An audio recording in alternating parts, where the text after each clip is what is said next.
Саламатсыздарбы, сиздер менен Санарип мугалим Камилова Айза. Сиздер менен бүгүн биз кызыктуу интерактивдүү презентациялардын платформасы болгон Genuely платформасын үйрөнөбүз. Бул жерден биз өзүбүз каалаган презентациябызды каалаган темабызда түзүп алсак болот. Ал үчүн биз сөзсүз түрдө биринчи платформага киргенде катталып алышыбыз керек. Мен буга чейин катталып алгандыктан өзүмдүн аты жөнүм чыгып турат. Бул платформа сөзсүз түрдө англис тилинде чыгат. Аны сиздер өзүңүздөр кааласаңыздар орус тилине, кааласаңыздар кыргыз тилине которуп алып иштей берсеңиздер болот.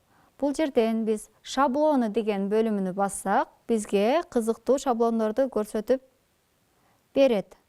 Бул викториналык оюндар, тесттик тапшырмалар, квест оюндары, булардын бардыгы жасалма интеллект сиздерге жардамдашып, дал ушул платформанын ичинде жасап берет.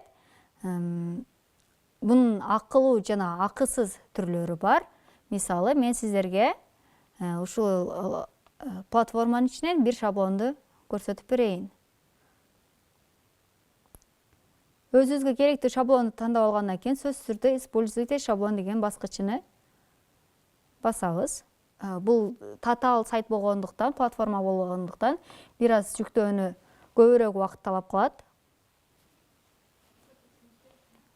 Күтө турушуңуздар керек. Бул жерден бизге шаблонду чыгарып берди. Андан кийин биз бул жерге өзүбүзгө керектүү промпту жазабыз. Планеталар боюнча кызыктуу викторина түзүп бер дейли.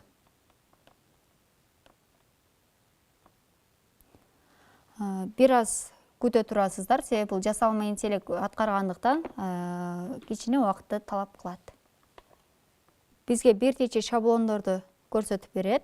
Бул жерде биз создайте викторину с помощью и дегенди бассак, жасалма интеллект бизге керектүү өзүбүзгө кызыктуу, пайдалуу болгон оюнубузду жасап берет. Бул жерден биз промпту өзүбүз жазсак дагы болот, жана керектүү документти бул жерден жүктөп алып деле тапшырманы берсек болот. Мисалы, көлөмдүү фигуралар деп промпту бердим. Суроолордун саны канча болуш керек? 5, 6, 7, 8 аны өзүңүз окуучунун деңгээлине же классыңыздын деңгээлине жараша тандап аласыз. Деңгээли жеңил, орто жана өтө жогорку деңгээлде тандап аласыз. Мен мисалы орто деңгээлин алдым. Продолжить дегенди бассак, бул жерден бизге шаблондорун көрсөтүп берди. Мен биринчи эле шаблонду ачайын. Керектүү шаблонду тандагандан кийин создать викторину баскычыны басабыз. Берилген промптубуз боюнча тапшырмаларды түзүп берди. Present дегенди бассак, бизге керектүү жерин көрсөтүп берет. Дароо биз аны оюнубузду онлайн форматта көрсөтсөк дагы болот, аны жүктөп алып кийинки сабактарыбызда иштетсек деле боло берет. Мисалы, бизге бир нече суроолор берет. Кубтун көлөмү анын узундугуна жана бийиктигине байланыштуубу? Ооба же жок. Ушул жерден туура вариантыны өзүбүз тандап алабыз.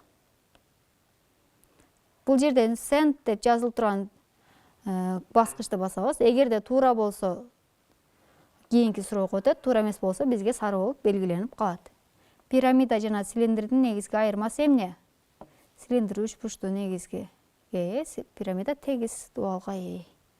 Ушинтип сиз өзүңүздүн сабагыңызда өзүңүздүн предметиңизге жараша суроолорду, тапшырмаларды берсеңиз боло берет. Бул жерден бөлүшүү баскычын басып, аны башкалар менен дагы бөлүшсөңүз болот. Сиздер үчүн интерактивдүү оюндардын жана кызыктуу презентациялардын топтому болгон Genuely платформасын үйрөндүңүздөр. Саламатта калыңыздар.